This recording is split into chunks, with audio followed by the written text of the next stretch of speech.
सभी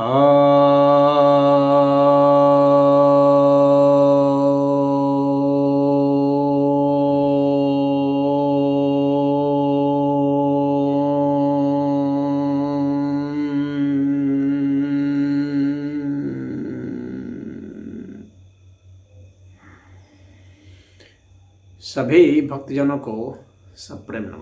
भक्तों, आज आपकी जिज्ञासा का समाधान लेकर आया हूँ। एक जिज्ञासा यह आई है कि पीरियड के दौरान महिलाओं को पूजा करने के लिए क्यों प्रतिबंधित किया गया है।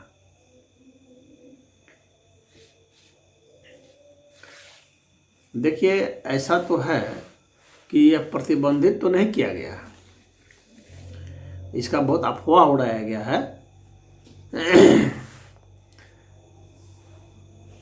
पीरियड के दौरान महिलाओं को बहुत दर्द होता है, परेशानी होती है, खून भी गिरता है। मान लीजिए पुराने ज़माने में उतना सैनिटाइजेशन नहीं था, औरतें कपड़े वपड़े पहनती थी उस समय,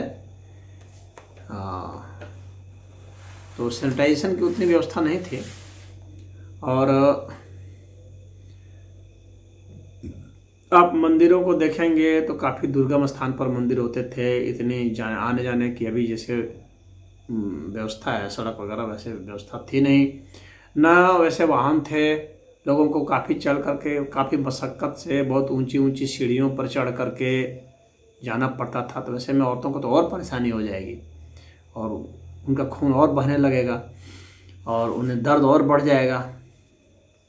तो उनको इस तरह की स्थिति में देखते हुए उनको उसमें रेस्ट दिया जाता था, या एक तरह से उनको रेस्ट्रिक्ट नहीं किया गया था। उनको ये नहीं कहा गया कि आपको अधिकार से वंचित नहीं किया गया, बल्कि उनको विशेष अधिकार दिया गया था यह कि आप जो है इस समय कोई काम न करें, रेस्ट करें। यहाँ घर में खाना भी नहीं उसमें बनाया जाता था, आज भी ऐसा है। तो उसमें या तो घर में दूसरी जो अन्य महिलाएं हैं जिनको पीरियड नहीं आया वे खाना बनाएंगी और पूजा करेंगी, त्यौहार में वे करेंगी, या फिर जो है जो पुरुष हैं वे करेंगे। तो उसमें पुरुषों को वह दायित्व तो लेना पड़ता था। महिलाओं का जो माहवारी का जो समय है 5-6 दिन का जो भी है, तो उस समय जो है यह दायित्व तो पूरे परिवार पर होता था। उनको महिलाओं को उस वक्त सेपरेट ही कर दिया जाता था एक तरह से। तो यह उनके लिए अनुकूलता की बात थी। ये ऐसा नहीं है कि कहीं शास्त्र में कहीं प्रतिबंध करने का नहीं लिखा हुआ है, किसी वैदिक मंत्र में आप नहीं पाएंगे कि ऐसा है कि महिलाओं को वो नहीं किया जाए।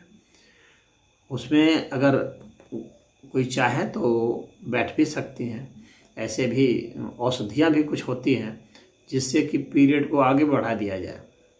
आज भी औषधियाँ मिलती है और आयुर्वेद में भी ऐसी औषधियाँ हैं जिसको खा करके पीरियड को आगे बढ़ाया जा सकता है अगर त्यौहार वगैरह नज़दीक है तो। लेकिन उससे आयुर्वेदिक दवाओं से तो उतना नुकसान नहीं होता है, लेकिन अभी जो अंग्रेजी दवाएं हैं जो ली जाती है उससे नुकसान हो जाता है। तो पीरियड जो है उसको आगे बढ़ाना या पीछे हटाना ये सब ठीक नहीं है, क्योंकि इससे शरीर के हार्मोनल चेंजेस आ जाते हैं और उसके कारण बहुत दिक्कत हो जाती है। और कहीं ऐसा नहीं हो जाए कि वो फिर जो है बांझ हो जाए, पीरियड आना ही बंद हो जाए या बहुत कम हो जाए और बच्चा ही नहीं पैदा हो, ऐसा नहीं होना चाहिए।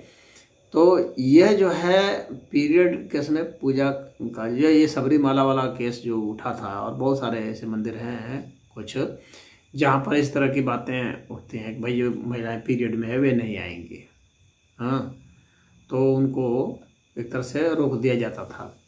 तो रोका जाता था तो इसलिए नहीं कि उनका अधिकार को वंचित किया जा रहा, बल्कि इसलिए कि उनको सुविधा के लिए, कि उनको कष्ट नहीं हो, उनको परेशानी नहीं हो, इसके लिए था। और बहुत सारे मंदिर हैं जहाँ पर इस तरह की कोई बात नहीं है, आप कहीं से आ जा सकते हैं, कोई नहीं। अब तो सैनिटाइजेशन की सारी समस्या हो गई ख़त्म, अब तो वे सुरक्षित महसूस करते हैं तो वे कहीं भी आते जाते हैं, ऐसा कुछ नहीं है, कहीं कोई रोक टोक नहीं है।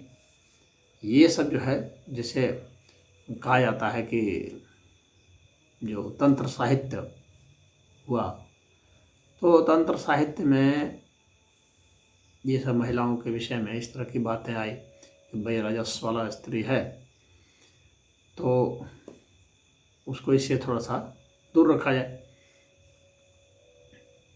उनकी सुविधा के लिए है यह, तो इसका अन्यथा अर्थ नहीं लेना चाहिए। अब तो यहाँ तो जो भी जो पीरियड है होता है तो उसको यहाँ पर हीन भावना से नहीं देखा जाता है। और भारत में सनातन धर्म भी एक ऐसा है पूरे विश्व में जहाँ पर इस नारियों की पूजा होती है, और नारियों में भी जो रजस्व वाला नारी है उसकी पूजा होती है। आप कामाख्या मंदिर में जाते हैं तो देखेंगे, आसाम में कामाख्या मंदिर है, तो वहाँ पर देखेंगे कि रजस्व वाला की स्थिति जब होती है तो कामाख्या जी की, तो वहाँ पर जो है उसको एक उत्सव के रूप में मनाया जाता है, क्योंकि अंततः यह माना जाता है कि सृष्टि तो उन्हीं से उत्पन्न हुई है। तो सृष्टि की उत्पत्ति उस दैविक महावारी से हुई है, उसके तो वह एक कारण रहा है। तो हम लोग उसको हीन भावना से या गलत भावना से, गंदी भावना से नहीं देखते हैं, ऐसा सनातन धर्म में नहीं है। सनातन धर्म में इसलिए देवी की और देव की दोनों की पूजा समान रूप से होती है। हरि ओम।